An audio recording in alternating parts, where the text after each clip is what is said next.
So today I'm going to talk about a stock that I sold recently. I actually sold this stock last week, and even though I've sold this stock, I actually think that this potentially could end up being a mistake. It's one of those that I might look back in a few years' time and I go, you know what, I probably should not have sold that stock. It would have done even better just holding it. Now, obviously, as always, we're just trying to make the best decision with the information that we have, and I think at the moment, I think this is the right decision. But I'll also talk about why potentially it could turn out to be the wrong decision as well. So I'll give you a mixed view on why I sold this stock. Now, obviously, as always, me, everyone else, and investors, what we're trying to do is work out the future, and I used the information that was available to try guess what that future was for this stock, and I'll kind of share all that with you today. And just on a little bit of a side topic, we're back doing a whiteboard video. It feels like I've not done a whiteboard video for a while, so it's good to get the whiteboard back out again. But we'll go through this stock. There's been a lot of changes in the portfolio in the last couple of weeks, and you guys on the Patreon will know some of those changes. There's been a couple of new stocks added.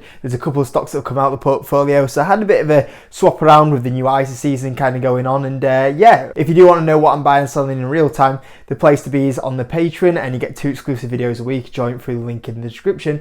But we'll get started on this stock that I sold. So first of all, it's another stock sold for profit. We've had a very good year in 2023 so far. I think between Hims and Hers, we had the likes of Card Factory, obviously this one here. We had Celsius that we sold out for a good amount of profit. There's that many stocks that we've done and sold for profit this year. I'm actually starting to forget them all now. We're getting that long of a list, and it's good to actually be in the stock market that's a little bit more towards normality. You know, we've basically had a not a normal stock market for 3 years. We've had a crazy stock market for a year and a half, and then we had a bear market for a year and a half, and that just completely collapsed a lot of share prices. So 2023 starting to look like we could potentially be getting back to a bit more of a better place and a bit more of a normal stock market, and it's good to see that now we're entered a bit more of a normal stock market. We're back making good amounts of profit, and another stock sold for profit, adding to the long list of stocks that are provided on YouTube channel that have made really good money, which is absolutely amazing. And also what I'm going to add in here is I haven't got a crystal ball. I think sometimes people think that YouTubers have this crystal ball where they're expected to get every single stock 100% right, and it's not going to happen. I'm just trying to use my decision making with the best information that I've got out here at the moment, and this is the information that I've currently got. So first of all, one of the things that made me decide to sell this stock, and actually first of all, what stock is it? The stock is LoveSac. So I started buying this stock, I think it was around 5-6 months ago. I actually posted a video on YouTube saying that I was starting to buy this stock, and since then I've sold out the position and made good amounts of profit. I think we took like 25% profit off the table for selling this stock. And I remember posting about this stock, and there was a lot of negativity around this stock. Generally, if you remember though, we were in a lot more of a negative market, so generally everyone's a bit more negative because you're in a negative market. Everyone's a bear in a bear market, everyone's a bull in a bull market. So well, I remember when posting that video, and there was just like, you can actually go through the comment section at the time where I posted it 5 months ago. It was a really detailed video as well, and you'll be able to look at the comment section, like the amount of people saying, oh, it's a trash stock, it's a trash stock. It's not too much of a trash stock now. It's doing very well, but hey, that's a different story. So the first thing is, in the last 2 weeks, the stock was up 41%, and you might have watched my video that I did, I think it was 2 days ago, which was like the stocks that I'm buying in April. Now in that stocks video that I was buying in April, I was buying this stock at like $19 or something only a couple of weeks ago. In that time frame, the stock went all the way up to, I think it was somewhere like nearly $29 by the time I sold it last week. It's having a bit of a breather recently since I sold it, but it was still like $29. The stock went absolutely bonkers in that time frame. So the stock was up massively. And so one of the things that I took into consideration is, out of nowhere, this stock has gone absolutely bonkers on the share price. And I think this is just a massive jump up on the share price that's not really justified. And for me as well, I'm looking at this one going, there's nowhere near the share price it's at I want to buy. So I'm no close to buying. And at the moment, I've got an okay position, but not the size that I want. So if I want to buy, it needs to come back down to like $20, $21, $22, $23. That's where I can potentially buy. So for me to buy and buy more, I might as well sell out of the position and then buy down if it comes a bit cheaper again. So that was one thing that took into consideration, is that the share price just went absolutely bonkers in the last few weeks. And I just wasn't anywhere close where I would happily be buying this stock. So that was one consideration that I took in. The next thing was the weakness of the earnings that are forecasted. So they brought out earnings a couple of weeks ago. I've been looking at the earnings ever since, and I'll kind of show you these numbers in a second. So really quickly, if we do a quick screen recording, you'll be able to see here the big massive gap in what people are expecting this year for this company. So if you look at the moment, the current quarter is expected to grow 3%. So that's quite weak growth. 3% is actually still, a lot of companies would not mind growing at 3%. But it's a lot weaker growth than what we've had from LoveSac. And if you look at the Q2 earnings, they're actually expecting, analysts at the moment, 2% revenue growth. So it's actually going to go down from here. Now, if you look at the EPS side of it, the EPS is to go on an average of 0.43. Now, if you look at their low side and high side, there's not much difference between them.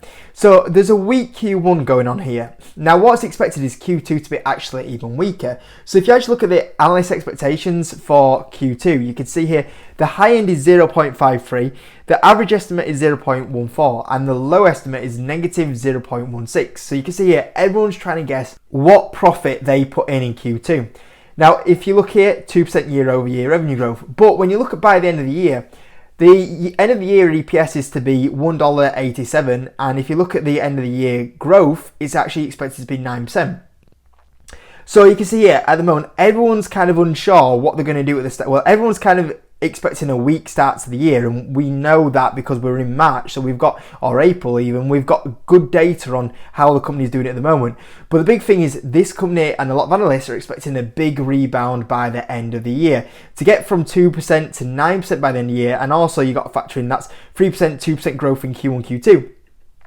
By Q3 and Q4, you've got to be pushing high 17, 18, 19% revenue growth to get to 9% for the full year. So at the moment, everyone is forecasting a really strong back end of the year for this company. But what happens if it doesn't happen? We got for sure there's going to be a weak start to the year, but how do we know there's going to be that strong end to the year? We're only guessing what's going to happen in Q3 and Q4. And I've seen plenty much in the last 12, 24 months, how many companies say they're going to have a weak start to the year and then have a strong end to the back end of the year, and then it doesn't happen, and then your investment is kind of broken here. So what I'm seeing here is a lot of weakness in Q1 and even Q2, but by Q3 and Q4 hoping for the recovery. And what happens if we don't get that recovery in Q3 and Q4? If you start valuing this company off lower profit, if you start valuing this company over lower revenue growth, this company suddenly isn't as attractive. And the big thing is we don't know where the economy is going to be at the back end of the year. A lot of this is probably forecasting or hoping for an okay economy by the end of the year, but we don't know what it's going to be like. We don't know what the US, it's a US company, all its income comes from the US. We don't know what the economy is going to be like. We don't know what the Fed's going to do. If you imagine everyone's forecasting that the Fed cuts rates, and I think the Fed will start cutting rates by the back end of the year. What happens if they don't? And then that's going to cause a problem. So we're also having reliance on other people to help this company, and we're guessing what's going to happen. And there's that element into investing that you are guessing the future. But to me, it seems like there's a lot of hoping for the best case scenario here for this company to do very well to justify still holding it. And the next thing is margin decline. So obviously, if we have a tough environment, also a high-end product, which LoveSac is, if you start discounting your product by 10%, 20%, that's going to massively drive down the profit. And if you drive down the profit, suddenly this stock doesn't look attractive. At the moment it looks attractive. At 16, 17 times earnings, it looks attractive. Now all of a sudden, if the margins get compressed and the stock is actually then doing less profitability, and then the stock ends up trading at 25, 30 times earnings, all of a sudden you're looking at this stock and going, actually this doesn't look an attractive value now that the margins are getting depressed or collapsed because of the margin pressure of having to sell the product for cheaper because it's an expensive product, and we're in a struggling economy and people aren't buying houses, maybe not going out and buying the sofas.